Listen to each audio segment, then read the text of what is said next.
আসসালামু আলাইকুম ইয়া রহমাতুল্লাহে ওয়া বরকাতুহু। আজ আমরা রমজানে ক্ষমা লাভের বিশেষ ইবাদত সম্পর্কে জানব। রমজানে ক্ষমা লাভের বিশেষ ইবাদত। আজ সন্ধ্যা থেকেই শুরু হবে পবিত্র রমজানের দ্বিতীয় দশক, মগফেরাতের দশক।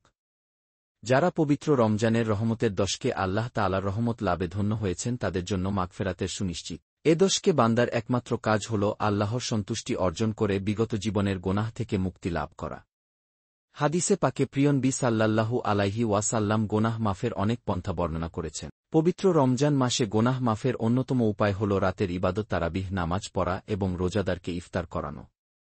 এ প্রসঙ্গে বিশ্বনবী হাদিসে বর্ণনা করেছেন, মুসলিম উম্মাহ জন্য রমজান মাসে তারাবিহ নামাজকে রাখা হয়েছে শুধুমাত্র নিজেদের গোনাহ মাফের সুযোগ হিসেবে।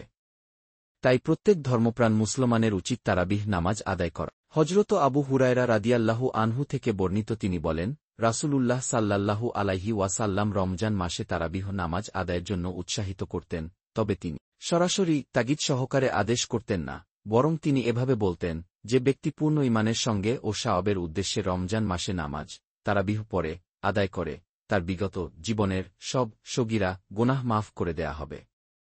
মুসলিম মিশকাত। তারাবিহ নামাজ ছাড়াও গোনাহ মাফের আরেক কার্যকরী আমল হল রোজাদারকে ইফতার করানো। এ ব্যাপারে হাদিসে এসেছে, রাসূলুল্লাহ সাল্লাল্লাহু আলাইহি ওয়াসাল্লাম ইরশাদ করেন, রমজান মাসে যে ব্যক্তি কোনো রোজাদারকে ইফতার করাবে, তার গুনাহগুলো মাফ হয়ে যাবে।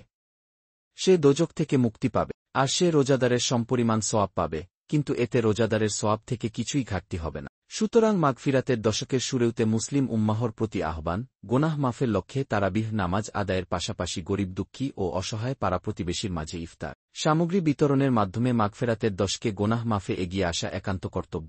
আল্লাহ তাআলা মুসলিম উম্মাহকে ক্ষমা লাভের দশকে তারাবিহ নামাজ আদায় এবং গরিব দুঃখী ও অসহায় পাড়া প্রতিবেশী এবং আত্মীয় স্বজনদের মাঝে ইফতার বিলানোর মাধ্যমে গোনাহ থেকে মুক্ত হওয়ার তৌফিক দান করুন। আমি